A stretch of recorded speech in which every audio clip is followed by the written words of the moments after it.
In Chapter 1.9, we begin our study of inverse functions. Just like we have inverse operations, we also have inverse functions. Now, when you hear the word inverse operation, hopefully you remember that inverse operations cancel each other out. For example, the inverse operation of addition would be subtraction. The inverse operation of multiplication would be division. The inverse operation of taking a square root would be squaring. Those are inverse operations. Here, we'll talk a little bit about inverse functions. So, a function denoted f inverse of x, that's what this notation is. Make sure you are comfortable with it. It's an f with a little -1 up above to the right. F inverse of x is the inverse function of f of x if for every ordered pair a comma b that exists in the function f of x, there is the ordered pair b comma a in the inverse function, in f inverse of x. What this means is that all of my x coordinates and all of my y coordinates flip-flop when we are comparing a function and its inverse function. All right? Moreover, that means that the domain of f inverse is equal to the range of f of x. Again, that is the x values of f inverse must be equal to the y values of f of x. Similarly, the range or the y values of f inverse of x must equal the domain or the x values of f of x. All right, that is our definition of an inverse function or inverse functions. Now, in order for a function to have an inverse, it must be one-to-one, okay? Not every single function is going to have an inverse, all right? It must be one-to-one in order to have an inverse. This means that each value of the dependent variable corresponds to exactly one value of the independent variable.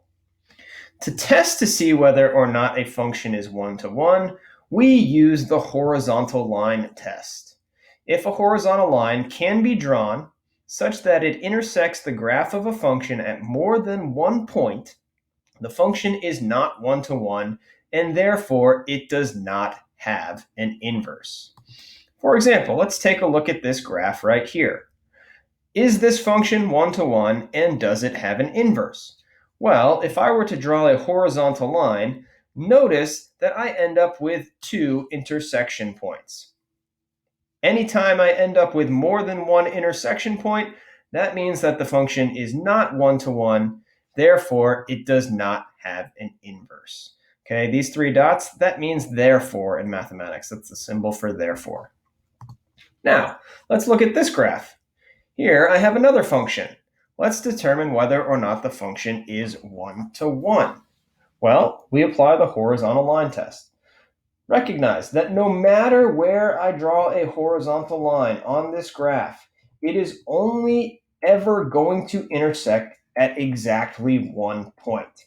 Because any of these horizontal lines will only intersect at one point, that means that our function is one-to-one, and therefore it does have an inverse. Okay, all right, so functions must be one-to-one in order to have an inverse or be an inverse function. They must also be one-to-one. Okay, keep that in mind.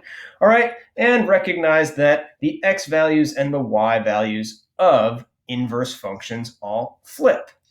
So let's talk about what that actually means graphically. All right, because the domain of f inverse of x is equal to the range of f, and the range of f inverse is equal to the domain of f, again, all of our x values and all of our y values flip-flop, the graphs of inverse functions are always going to be reflections of each other over the line y equals x. Okay, so for example, here I have the function f of x. Well, if I were to draw the line y equals x, that is a line with a slope of 1 that goes through the origin, the inverse function, the inverse of our function f of x, would be this red graph right here. Notice if we take the blue graph and we reflect it over the line y equals x, we end up with the red graph. Okay, that is our graphical relationship. Inverse functions will always be reflections of each other over the line y equals x. And again, notice both of these also pass the horizontal line test. All right, therefore they have inverses and they can be inverses of each other. Similarly, here's another graph. We'll call this one g of x. All right, does it pass the horizontal line test? Yes. Okay. No matter where I draw a horizontal line, it's only going to intersect the graph at one point. Well, here I have the line y equals x. There's my line with a slope of 1, a y-intercept of 0. I take that graph and I reflect it over the line y equals x, and I end up with g inverse of x. Notice g inverse is the inverse function of g of x. Okay? So graphically, inverse functions will always be reflections over the line y equals x. That is a great way to check to see if you have found an inverse function correctly. Right? You can graph them both to see that they are reflections over the line y equals x. We can also verify inverse functions, all right, by taking the composition of two functions and simplifying it down. By definition, two functions f of x and g of x are inverses of each other if and only if f of g of x is equal to x. Right? When you guys hear the word composition of functions, that's composite functions. That means we are plugging one function into another function. If taking the composition of two functions simplifies down into x, those compositions are going to be inverses of each other. All right? Compositions of inverse functions always equal x. Doesn't matter which one we plug into which one. If I take f of f inverse of x, that will always equal x. And f inverse of f of x will always simplify down into x. So, knowing this relationship, it is possible to determine whether or not two functions are inverses of each other by verifying the relationship, by taking the composition of the two. Let's do a quick example here where we try to figure out which one of these functions, g of x or h of x, is the inverse of our function f of x. Well, to do that, we can take the composition of the two. Let's start off with g of x. Let's evaluate f of g of x. This means that I am plugging the function g of x into my function f. Well, g of x is equal to x minus 2 divided by 5, which means I can replace it inside of those parentheses. Now we need to evaluate f of x minus 2 over 5. That means I come to my function f of x, and anywhere that I see an x, I'm going to replace it with the entire quantity x minus 2 over 5. Remember that these x's are just placeholders, right? You could think of them as blanks or as smiley faces, right? Whatever is going inside of those parentheses, that's what we substitute in for x. Well, that gives me 5 divided by, notice the quantity, x minus 2 over 5. That's this grouping right here, minus 2. So let's do some algebra to simplify this down. Well, in the denominator, we are subtracting. And if we are going to subtract two fractions, we have to get a common denominator. My least common denominator is going to be 5. Therefore, I multiply 2 by 5 over 5, giving me 5 divided by x minus 2 over 5 minus 10 over 5.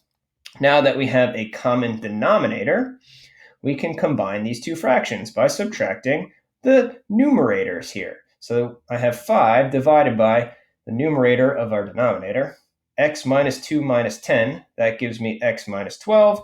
And with common denominators, our denominator stays the same. Okay, here we have a complex fraction. Well, what can we do? We can multiply by the reciprocal, right? Instead of dividing by x minus 12 over 5, let's take 5 and multiply it by 5 over x minus 12. That brings me to 25 divided by x minus 12. Notice, this did not simplify into x. And because the composition of these two functions did not simplify into x, g of x is not the inverse of f of x. That one did not work out. Let's try h of x now. Let's evaluate the composition. Again, that's plugging h of x in to f of x. All right. Well, what can we replace h of x with? H of x is equal to 5 over x plus 2. So this is f of 5 over x plus 2. That means I'm plugging this entire quantity in for x into my function f of x. This gives me 5 divided by 5 over x plus 2 minus 2. Let's do our algebra out. Well, you might notice plus 2 minus 2. Those are going to give me 0, which leaves me with 5 divided by 5 over x. Dividing by a fraction, we can think of as multiplying by the reciprocal, multiply by x over 5. That gives me 5x over 5, which simplifies into x. Now, because this simplified into x, we can verify that f of x and h of x are inverse functions of each other. Okay, that is how we can verify that they are inverses. We take the composition of the two. If it simplifies into x, they are inverses. If it simplifies into anything other than x, they are not inverses of each other. Now, take your calculator out, and I also want you to graph the function f of x and the function h of x. Okay, graph the function f of x and the function h of x. Graph those two functions. And also graph the line y equals x. In doing so, you should notice that graphically, because these functions are inverses, what has to be true?